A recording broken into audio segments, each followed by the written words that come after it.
Javier Milei, señoras y señores, prendimos las cámaras, nos pueden ir a ver al canal de YouTube. Estamos aquí con vecino, nacido, criado y vecino de Tierra Santa. Así lo presentamos aquella vez y así lo vamos a presentar ahora. Estamos hablando de Matías Mora Cáceres, vecino de Villa Fiorito. De hecho, ahí tenés un tatuaje que te voy a pedir, por favor. Si... A ver, extendé la mano un poco más así. Me levanto un segundo. A ver, extendé la mano así, ese tatuaje que es Villa Fiorito. Ahí vemos claramente Villa Fiorito, se ve el 10. Y abajo está mi casa. Y abajo es tu casa, tenés tatuada tu casa. Y la de mis vecinos. Capo, es linda, porque parecía para una casa sola es bastante grande. No, hay varias casas. Hay varias casas, ahí tenés 3, 4 casas, ¿no? Sí. Villa Fiorito. Te puedo decir las casas, mira, acá vive Nunchi, le mando un saludo, acá está el pasillo de la casa de Manu, le mando un saludo, esta es mi casa, con la de mi viejo, ahora cambió un poquito. Sí. Y acá al lado vive el Chaque, y acá hay un pasillo también, le mando un saludo. Sí, son vecinos de cuánto, de toda la vida. De toda la vida. Son mis tíos prácticamente. Claro, los vecinos son tus tíos. ¿A cuánto de la calle Mazamor donde se crió Diego? No, y estamos a unas 15 cuadras por lo menos, sí, porque yo vivo más del lado de mi familia, vive más del lado del Riachuelo, que es el lado más periférico de Fiorito, y fueron las últimas tomas, porque ahí antiguamente tenías un basural a cielo abierto, digamos. Bien. Mi barrio, por ejemplo, se llamaba La Quema antes porque era la quema de basura. De la quema de basura. Claro, entonces se empieza en el 2001, por 2001 se toma y bueno, se crean varios barrios. Bueno, Matías Mora Cáceres es sociólogo. Politólogo. Politólogo, perdón. Y militante. Además, si lo estamos invitando para ver si podemos conversar un poquito del resultado electoral del 26 de octubre. ¿Arrancamos, Diego? Sí, largo con preguntas a cosas que has dicho o escrito vos. Perdón, digo, antes de que arranques, la precuela, esto que le invitamos a Matías, no sé, 2-3 meses, y algunas cosas que vamos a charlar ahora por resultado de las legislativas, no sé si se debe verificar, no lo charlaremos, pero bueno, Matías planteaba serias revisiones acerca de lo que es el proyecto nacional popular, el peronismo, etcétera, y algunas cosas, bueno, parecería que se verificaron o no, también del alcance de Milei en el mundo popular también, así que bueno, también como para tener esa precuela en cuenta. Sí, digo, a partir de las cosas que estuviste diciendo el último tiempo, hay dos cuestiones que vos verás si las querés responder por separado o si se te reúnen, que son, por un lado, la idea que muchos vienen diciendo de que el mileísmo ya no tiene influencia en el mundo popular, sino que reúne un voto de clase media, media alta, más parecido a lo que fue el macrismo, y vos insistís con que no, con que en tus conversaciones barriales, con gente del mundo del trabajo, hay una popularidad y hasta hay un afecto por Milei, ¿no? Y la otra cuestión es este fondo oscuro sobre el que ha caído el peronismo bajo la forma de internas o de impotencia política, ¿no? Entonces, le entrés por un lado o por otro, me interesa si podés contar un poco cómo ves ese entramado de identificaciones políticas con las personas con las que vos venís hablando, porque además estás haciendo una especie de investigación activa, ¿no? Entonces, claro, es interesante escuchar lo que vas viendo. Bueno, sí, a mí me parece que hay una lectura política electoral que hoy está teniendo hegemonía dentro del mundo del peronismo, que es que los pobres o los sectores populares optaron por Fuerza Patria, y las clases medias altas optaron por La Libertad Avanza, y hacen un paralelismo con el voto de Macri del 2015. Dice, bueno, el voto de La Libertad Avanza se está pareciendo más al voto de Cambiemos o de Juntos por el Cambio en aquella época. A mí me parece que parte del error que surge de ese análisis tiene que ver justamente con algo que se critica de la elección, del peronismo, que es conurbanizar la mirada política en torno al peronismo y también en torno a la elección. Si vos haces un pantallazo por provincia a nivel nacional, lo que terminás viendo es que hay un sector muy grande de la sociedad argentina, sobre todo en los sectores populares, que sigue no eligiendo. No nos sigue eligiendo a nosotros, digamos, ¿no? Y tenemos casos en provincias en donde perdimos, donde le fue mejor a otra fuerza que no es la nuestra, ¿no? Córdoba, podemos irnos al norte, en Jujuy, Salta, Corrientes, Misiones, Santa Fe, Mendoza, digo, incluso en el interior de la provincia de Buenos Aires.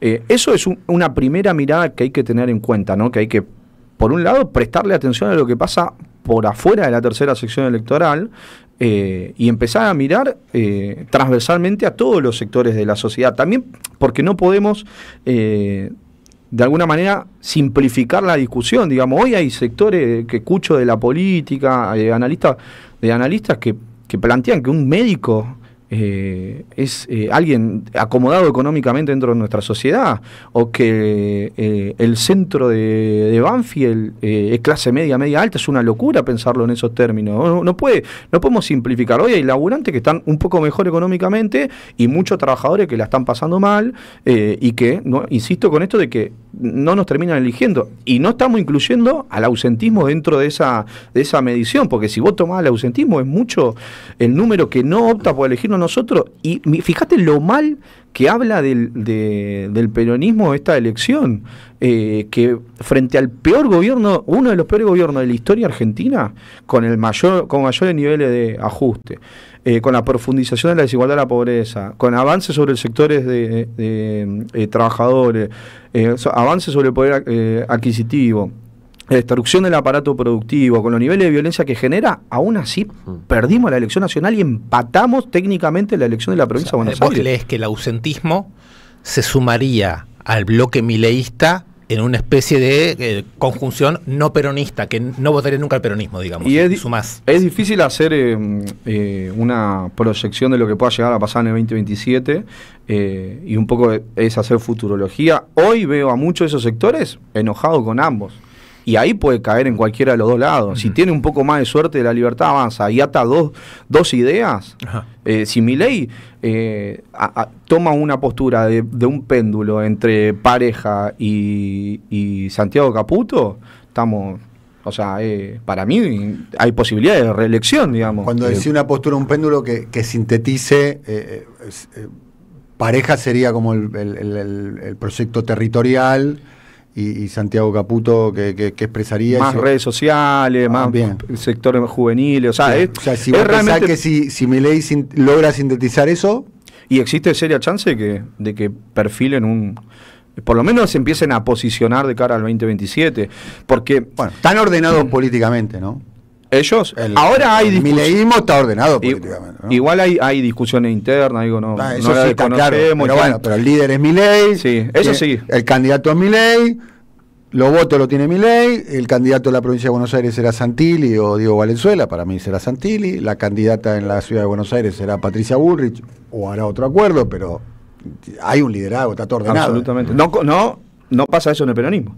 No. Que hoy estamos inmersos dentro de una interna que no tiene sentido y es contraproducente. Pero ¿por qué es contraproducente una interna? A ver, si la interna fuera de discusión programática sobre ideas, sobre proyecto de país, que te digan, bueno, yo quiero que el sistema productivo sea este, yo quiero que el sistema productivo sea este, yo creo que lo que hay que priorizar es la urbanización de la villa y el asentamiento, y otros te plantean, no, a mí me parece que tenemos que enfocarnos en el desarrollo profesional de las clases medias. Digo, si esa fuera la discusión, bienvenido sea, y la interna sería fantástica y estaríamos discutiendo de cara a los problemas que tiene la sociedad. Hoy estamos discutiendo quién toma las decisiones dentro de la partidocracia peronista. Eso es un error fatal de cara hacia adentro del peronismo, lo cual sigue profundizando la crisis que hoy tenemos, pero sobre todo de cara a cómo nos ve la sociedad. La sociedad nos ve y dice, pero usted, al día siguiente, viendo si era el desdoblamiento, si fue la municipalización de la elección, si los aparatos de los intendentes... Una pelea de casta, diría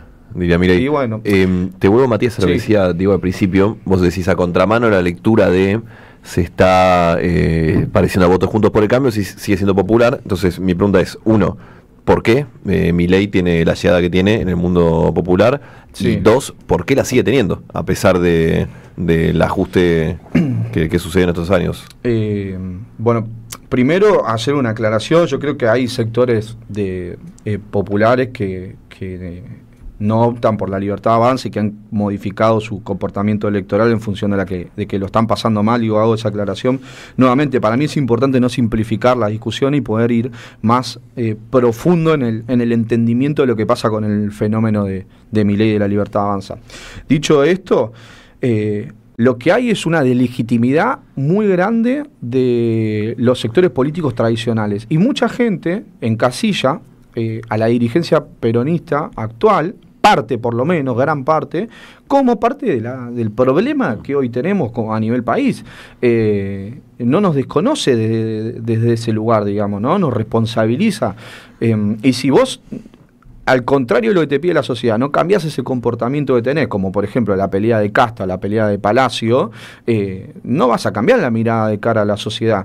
Entonces, hay un sector que odia a la dirigencia política, incluido el peronismo, y que opta en la balanza ajustarse un poco más. Total, ya la venía pasando mal, que esto es una aclaración que siempre hacemos. A ver, los quilombos en nuestro país no comenzaron el 10 de diciembre del 2023. ¿No?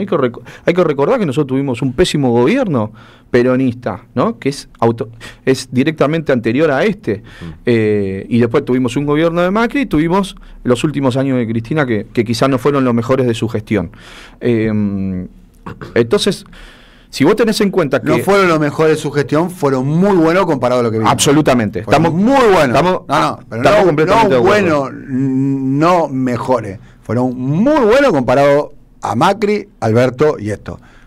La foto del país que deja Cristina el 9 de diciembre, no por nada, ese evento inédito en la historia contemporánea, no sé si universal, de un gobierno que pierde, es derrotado electoralmente y se va con 500.000 personas gritando una consigna muy clara que era vamos a volver. No era vamos a volver mejores, ni vamos a volver. O sea, fue una experiencia política histórica muy valiosa el kirchnerismo. Me parece que habría que poner en valor eso. Lo que decís, Matías, es que no le pasa tanto. Esto es importante para decir, ¿no? Porque pareciera ser que la crisis argentina viene de hace 20 años, 30 años. No, pero hay problemas que no se resolvieron ni en el kirchnerismo y que hoy están pasando factura. Está muy bien, claro. No fue el fin de la historia del gobierno. Para nada, en absoluto. Pero fue un proceso comparado a lo que vino después. No tenía Fondo Monetario, la inflación estaba en 25 puntos, el riesgo país estaba en 500, cosa que mirá si Milei desearía tener en 500, los salarios más altos de América Latina, gran parte de la cobertura social de lo que vemos ahora, que además que permitió que Macri haga el ajuste, que Milei haga el ajuste, 90 y pico % de cobertura previsional. Está bien. Lo que planteo respecto a tu intervención es esta. Lo voy a decir un poco en broma, porque lo pienso también en broma, pero también lo pienso en serio y también un comentario para Matías. Sí. En la tradición del peronismo, dado que Cristina es muy partidaria de las cartas, sí. ¿no? Me parece que eso la epístola no es una buena tradición, ¿no? Te escribís una carta con argumentos. Está el intercambio de cartas entre... Tenemos una enorme tradición de Cook con nada menos que con Perón. O sea, conductor. Sí. John William Cook, no sé si la audiencia lo conocerá, le mandaba cartas, decía mi querido jefe, y a partir de eso, caracterización de la composición de clase, de cómo está el imperialismo, la política latinoamericana, los conceptos que hay que tener en cuenta, la estrategia, y también le decía, le está dando mucha importancia a los burócratas, mi general, y el general, mi jefe, digamos, porque no era general todavía, le contestaba, hacía un esfuerzo argumental, le contestaba cómo él veía el mundo, cómo él veía la política, cómo él veía el problema estratégico.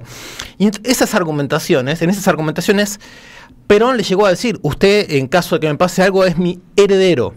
Sí. Entonces, una pregunta, podríamos, digamos, hacer un festival militante del peronismo pidiéndole a Axel que escriba, querida jefa, lo que yo veo conceptualmente, estratégicamente es todo esto, y esperar que Cristina, que la ves en esa foto peronista del 9 de diciembre de 2015, también tenga que decir qué pasó, qué pasa, qué piensa, qué quiere, cómo lo ve. ¿Vos cómo ves esta escena de cartas, Matías? No, a mí me parece que no sé si en cartas efectivamente o en qué instancia se puede dar, pero siempre que se discuta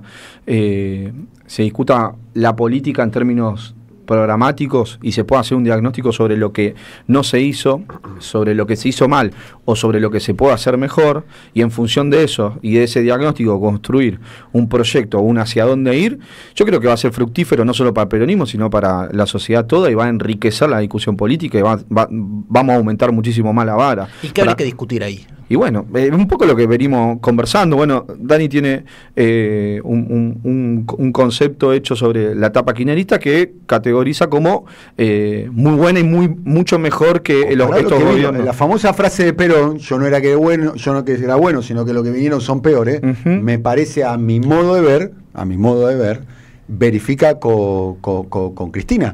después que dejó el gobierno Cristina, fíjate lo que vino después. Y fíjate en la situación en la cual se encuentra la Argentina. Está bien, pero yo lo que digo es que vos no podés construir política a partir de señalar el error de la gente, por ejemplo, de la sociedad, al elegir otras opciones. Vos lo que tenés que plantear es que hacerte cargo de las cosas que no se hicieron mal, como por ejemplo, te digo, bueno, el 10 de diciembre del 2015 se dejaron más de 5.000 barrios populares sin urbanizar, ¿no? Tu propuesta no es, che, conmigo vos vivías, acordate que conmigo te compraste, no, es, para adelante vas a dejar de vivir en esas condiciones. No me dio el tiempo para hacerlo, no me dio la fuerza, no llegué a tiempo, no lo vi, no importa el diagnóstico que haga, lo que importa es cómo lo vas a resolver de cara para adelante, que también es algo que la sociedad percibe y valora, ¿no? Esta idea de, primero, el concepto de verdad como un valor en sí mismo, digamos, ¿no? Y la sinceridad como valor. Y segundo, lo que vos proponés para adelante. Si vos proponés Milei, el lunes hay crisis, el lunes explota todo, el lunes vuela todo por los aires. Bueno, la sociedad no quiere eso, un poco porque ya lo vivió. Ahí parecería que hay una clave, ¿no? Que Milei, aun cuando no nos pueda gustar el país que él propone y sueña, tiene un relatito armado, lo que se llama es un relato, ¿no? Un norte al cual llegar, ser Alemania, un camino, de hecho un camino que se viene cumpliendo. Él dijo, vamos a pasar el desierto, en esa clave siempre religiosa, hay que hacer un sacrificio. Bueno, eso se está verificando. Y parecería que del otro lado, o de todo el amplio, del otro lado, todo lo que es la oposición, faltaría esa propuesta concreta de futuro. Y hay que hablar menos de lo que hacen los otros y más sobre lo que vamos a hacer, ¿no? De este lado de la cancha. Que, nuevamente insisto, es un poco lo que está buscando, por lo menos los sectores que no optaron por nosotros en esta elección, que te dicen, che, escuchá un poquito más, escuchanos, porque nosotros también pensamos distinto a vos, pero queremos lo mismo, que es que este país crezca, digamos, que nos vaya bien a todos. Te voy a preguntar por algo bien puntual, ¿no? Sí. Estamos acá con Matías Mora Cáceres, que es nacido, criado, vecino de Villa Fiorito, Lomas de Zamora, y además es politólogo, y además es militante, entre otras cuestiones. O sea, esos son todos los atributos que tiene. Te voy a preguntar por la inflación, ¿no? Uh-huh. La inflación del año 23, que fue, saquemos la de diciembre, que fue la de la mega devaluación de Milei, pero incluida la de diciembre, después podemos desagregar haciendo el cálculo más preciso, fue de 211%.4. 211%.4. O sea, era, un poco lo conversamos en la charla ayer, en la cena que tuvimos con ellos, en el último gobierno peronista vos no le podías garantizar, ni siquiera a los trabajadores que tenían un ingreso fijo, sí, registrado, tener el mismo patrón de consumo al mes siguiente. O sea, el mismo patrón de consumo es ir al supermercado y comprar las mismas cosas, para decirlo en criollo. ¿Cómo obró la inflación en el triunfo de Milei, según lo que vos observás, Matías? Una inflación que va a ser este año va a ser 28, 30, ¿no? El número no está todavía. Y nuevamente, en comparación con lo más cercano que tiene, es también un valor en sí mismo. Yo tengo una serie de conversaciones, justo estaba transcribiéndolas con un grupo tienen entre 18 y 35 años, son creo que 6 personas con las que estaba conversando, y yo le preguntaba qué tiene Milei que no tiene el resto, ¿no? ¿Personas del barrio? No, que son de distintos barrios, sí, del conurbano. Y que tienen situaciones por ahí un poco disímiles, pero el común era que habían votado a Milei. Algunos estaban laburando, otros no, estaban desempleados, con changuitas. Eran una charla de eso, 5 o 6 personas. Y les preguntaba qué tenía Milei que no tenía el resto. Y aparecían las cosas como, no miente, dice la verdad, aunque duela, te transmite lo que va a suceder, te da esperanza, te da proyección, ¿no? Y entre las cosas que valoraban en términos de medidas que había tomado, una era ir en contra de la casta, otra era reducir la inflación, otra, aunque parezca algo por ahí salido de de la cotidianeidad es que el dólar no se había disparado a 3.000 como había dicho todo el peronismo durante la campaña del 2023. Una pregunta sobre esto que estás contando. ¿Vos ves que se establece en lo que las personas te dicen y en general en tu lectura de la sociedad una relación directa entre estabilidad monetaria y credibilidad de la palabra? Si vos cumplís con lo que decís, credibilidad vas a tener. Si vos decís, yo voy a reducir la inflación y vos vas reduciendo la inflación, la gente te va... O sea, hay una cosa ahí que en eso sí opera el sentido común y la lógica, digamos, ¿no? Y que tiene que ver nuevamente con lo que decíamos al principio, que es esta idea de sinceramiento y de verdad sobre lo que va a suceder y que vos podés contrastarlo con hechos. Después sabemos que hay un montón de otras cosas. Yo les preguntaba, bueno, ¿qué opinás con lo de Garrahan? ¿Qué opinás de lo de discapacidad, ¿no? Y lo que aparecía mucho ahí es, está bien que se audite. Conozco gente que estaba... como estaban en contra de ir sobre los derechos. Hay un detalle, Matías, discúlpame que te interrumpa porque va en el sentido de lo que estás diciendo, porque yo sé que vos estuviste conversando con ellos y le enviaste unos audios a Juan, y Juan algunos los estuvo mostrando el día de ayer, y en particular de testimonios de vecinos que vos fuiste recopilando. Uno me llamó la atención mucho. Es más, hasta si nos autorizás, lo podemos poner al aire y lo podemos escuchar, que hace referencia a la candidatura de Espert, a la candidatura de Espert, ¿no? Donde alguien reivindica de alguna manera que bajaron la candidatura. Me gustaría si lo podés desarrollar. Pensé que iban a poner el audio. ¿Querés ponerlo? No. Explicarlo. Si no lo cuento. Yo le preguntaba, bueno, qué mirada tenía sobre lo que había pasado con Esper y su ligación con el narcotráfico, y planteaba que bueno, que obviamente Milei, hacer un espacio nuevo, una fuerza creciente, se iban a ir infiltrando ciertos sectores, gente que por ahí no era del aprecio de Milei y de su fuerza, o gente que tenía otros intereses, y que había visto como algo positivo que cuando sucede lo de la denuncia con lo de Machado, se baja la candidatura. Y que había que tener una postura muy clara frente a esa situación.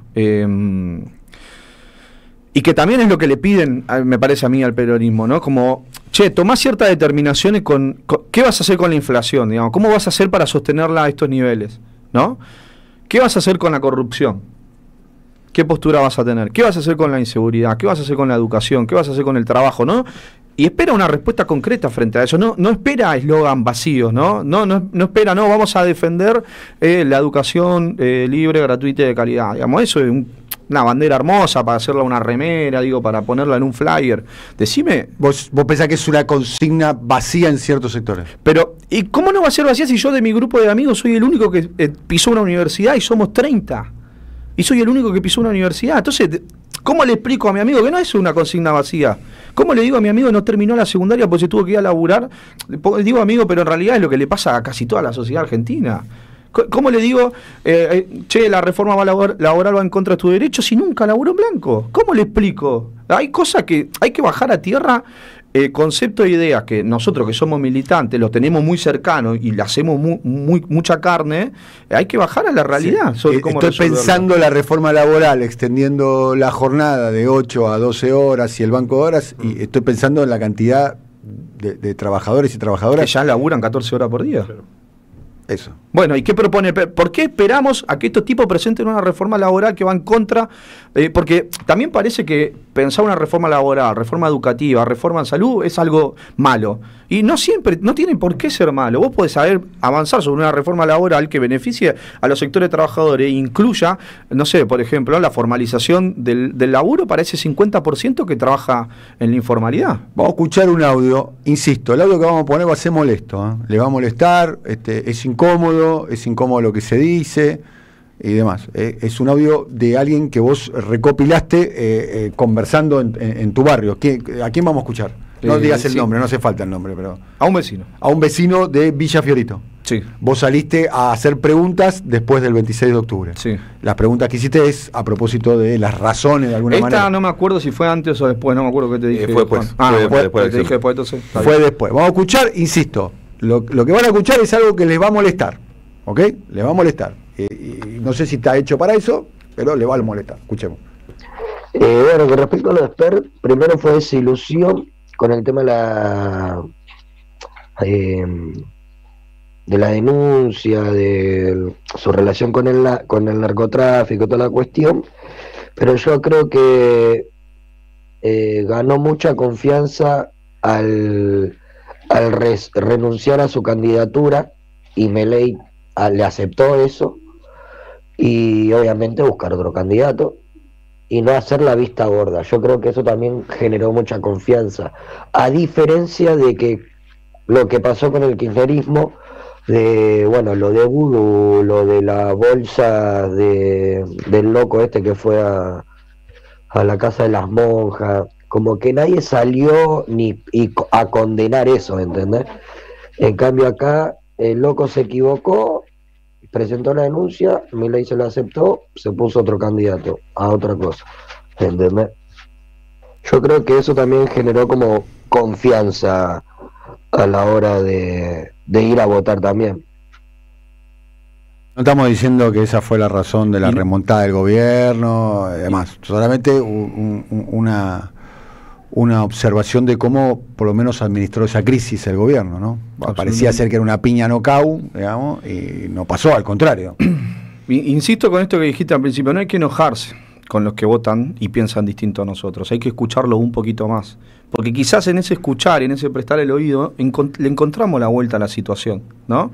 Y encontramos nuevamente cómo enamorar a ese sector que hoy está eligiendo a otra fuerza o se está quedando en su casa porque, por ejemplo, en términos electorales no va a votar.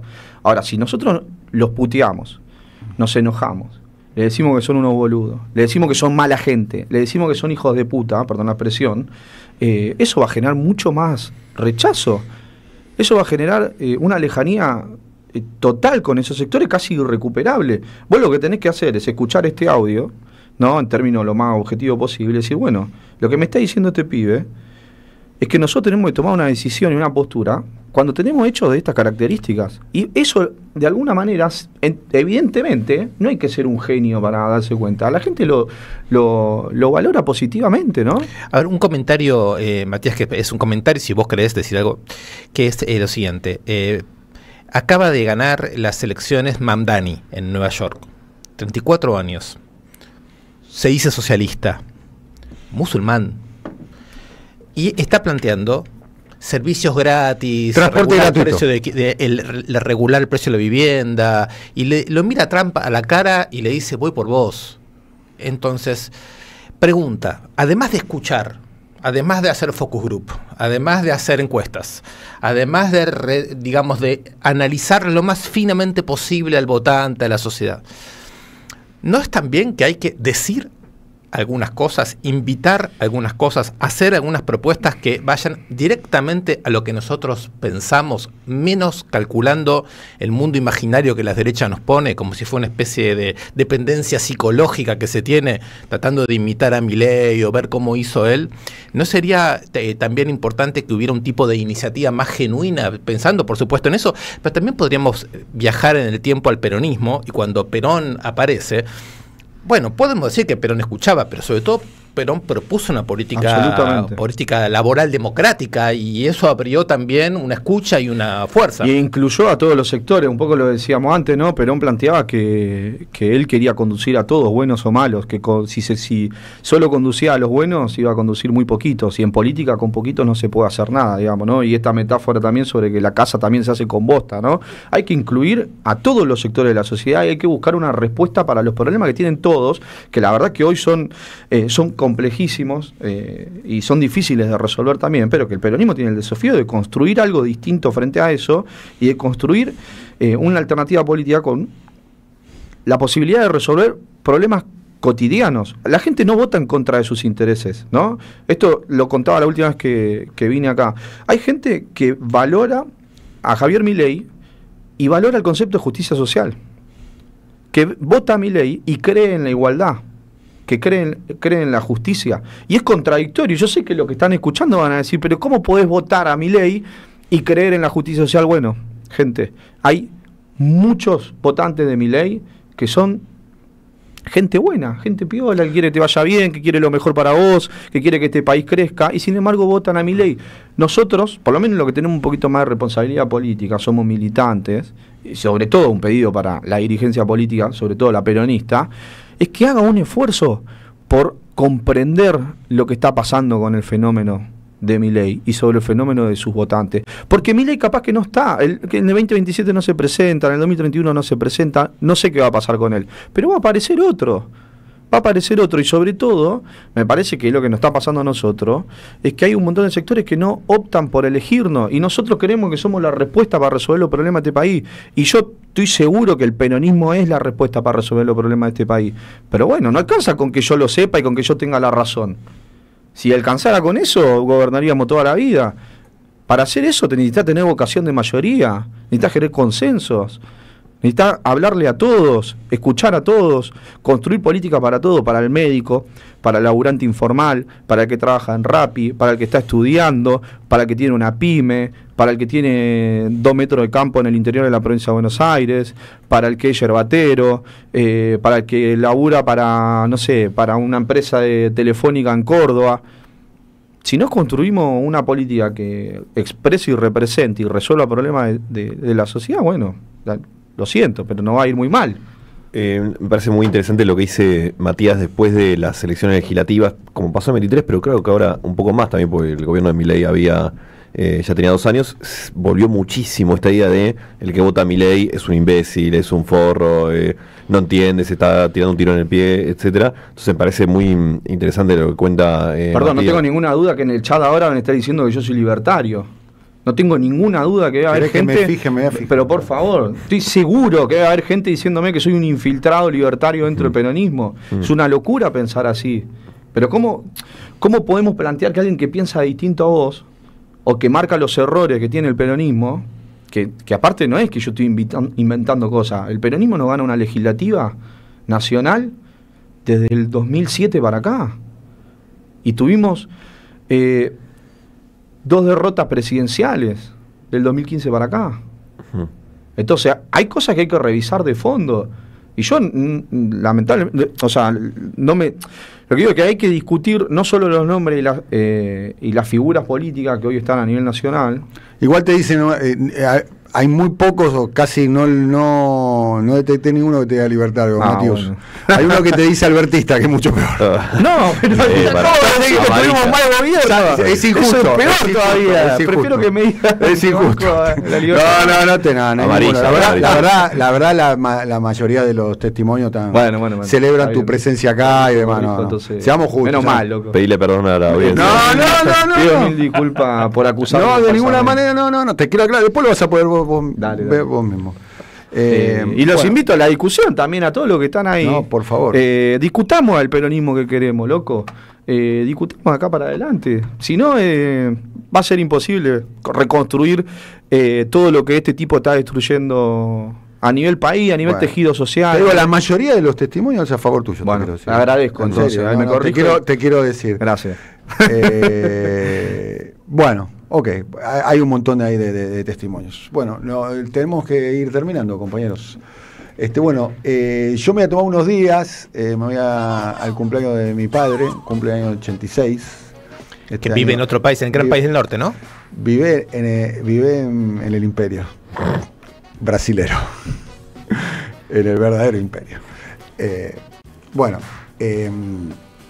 Así que voy a estar ahí. Mi papá tiene 86 años, este año tuvo 17 días internado, así que bueno, voy también con mi hijo. Ustedes muy bueno. Esos encuentros con un padre que vive en otro lugar otro país, con una edad que la que tiene mi papá y con el estado que está bien de salud ahora, pero estuvo mal. A buen entendedor, pocas palabras. Así que de cualquier manera, es más, tengo que arreglar esto porque voy a llevar los equipos para si llega a pasar algo. ¿Entendés? Que amerita Argentina mi presencia. Es un país. No, posible, ¿no? Ponele que pasa gane, ponerse Milei presidente, algo así como fuera. Al revés, por ahí actúa el comando Vermelho y tenés que contarnos cosas, vos no sabés nosotros. Claramente. Bueno, en Bahía, donde voy yo, no está el comando Vermelho, por ahora. Bueno, no está fuerte, eso quiero decir. Bueno, no Matías, siempre dudas. Gracias por venir, ¿la pasaste bien? ¿Todo bien? Infinitamente gracias a usted, la verdad, siempre una maravilla estar acá. Hincha de River, ¿no? Hincha gallina.